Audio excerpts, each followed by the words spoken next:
Well, welcome back to those of you who have been following this, and anyone new, welcome. I'm sitting in front of this big tree here, a white pine. In the ancient world, at least,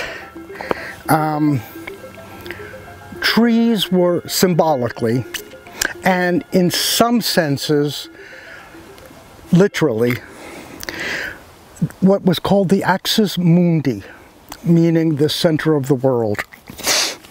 And when a tree, such as a big tree, because this was not every tree, they were trees that were big around, big in height, or even a tree that it was the only one of that species growing there. These trees became what was called the tree of life. It's a place where people gathered, and mainly because the traditional way of experience, and therefore understanding, and spirituality, nature itself was imbued with symbols. And for those people, those symbols conveyed truths. It was, they had power. And they had sacredness. And it expressed it by simply being what it was. Nothing more.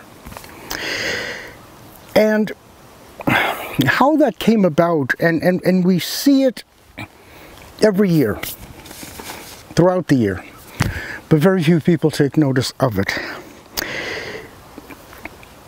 All of what's behind me, and not so much this tree because it's an evergreen, but you see this now. A lot of the plants are starting to show yellow. That always happens around August 1st, which is the midway point between the solstice and the equinox. And the plants respond to that. The sun is a little lower. Well, it's hot. This is the hottest part of the summer right now, but anyway, the light is different and that's what they want. But the earth comes alive here in the northern hemisphere in its vernal awakening, springtime. And then of course it goes through the days and hours and weeks until it gets to the autumnal slumber and then the death of winter.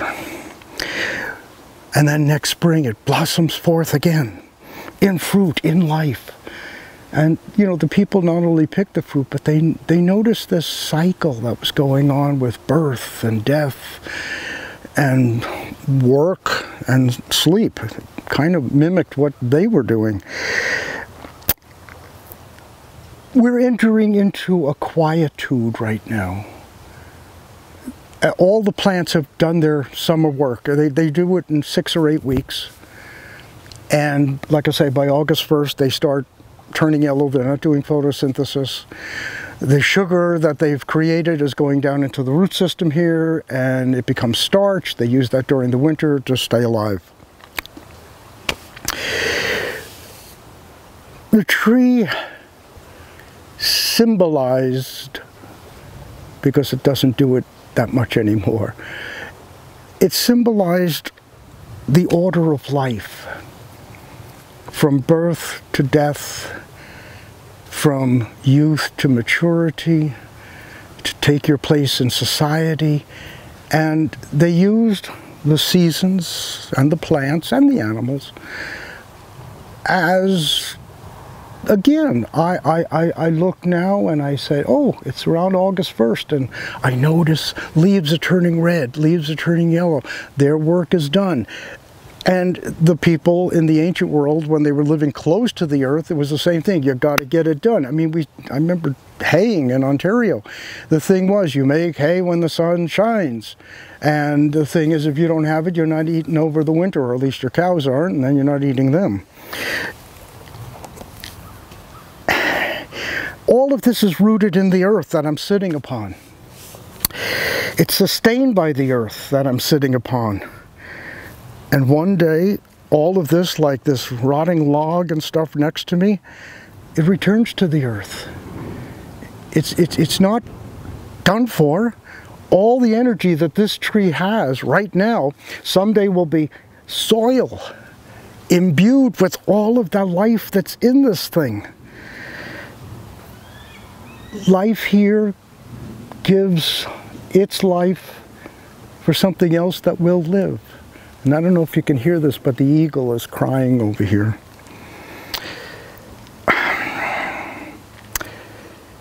The other thing with a tree, especially like this one, the white pines, not only are they rooted in the earth, but they touch the heavens.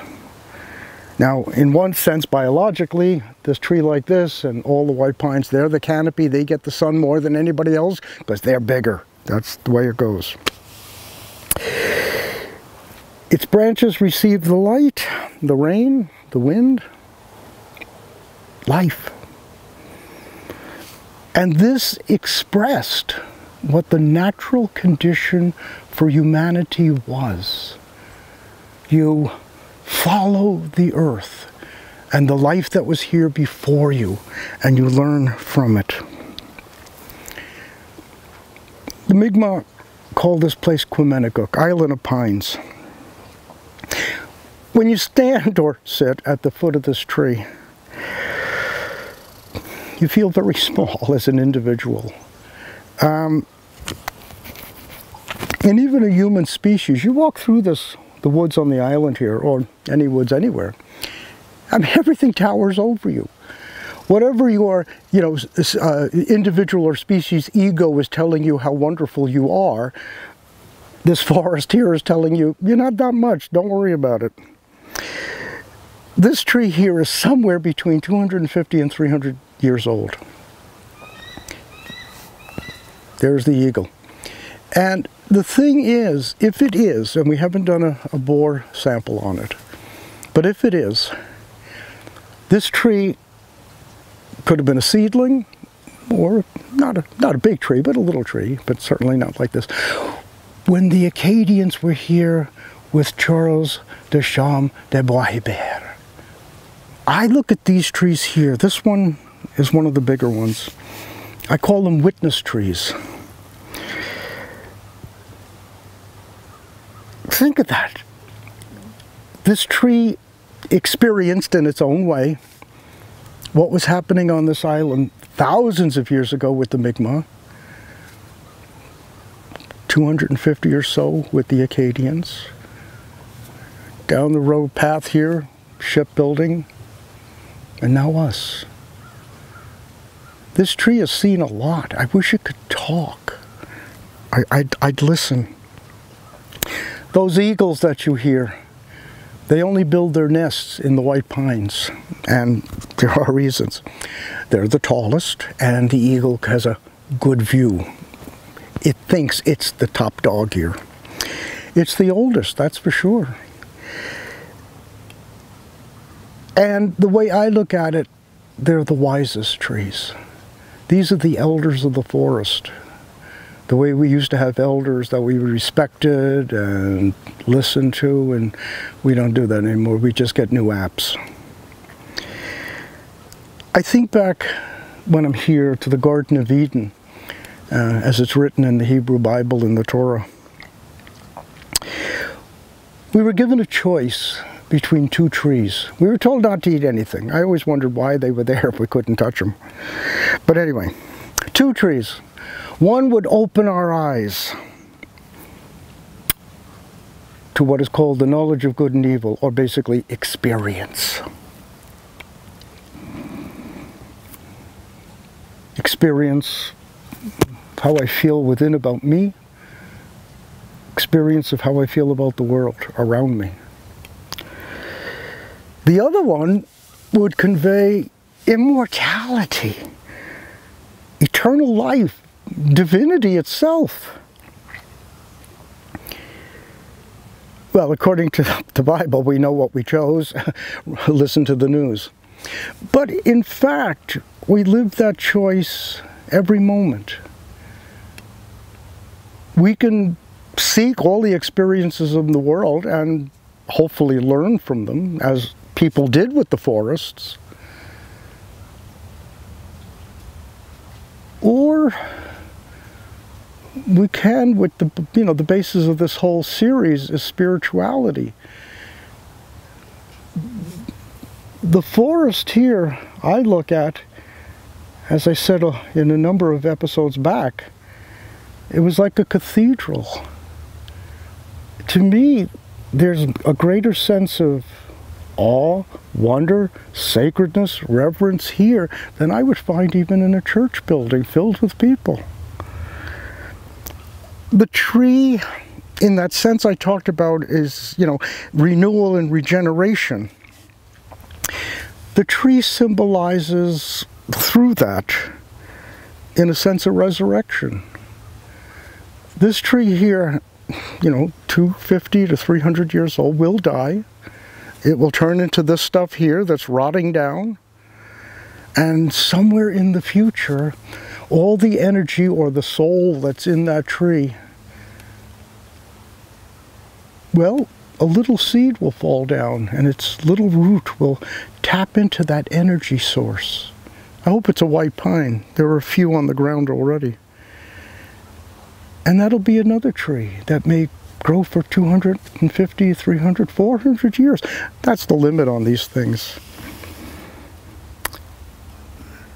But for us, it symbolizes our dependence upon the earth itself. This guy here gets his nourishment from the ground, the atmosphere, the rain.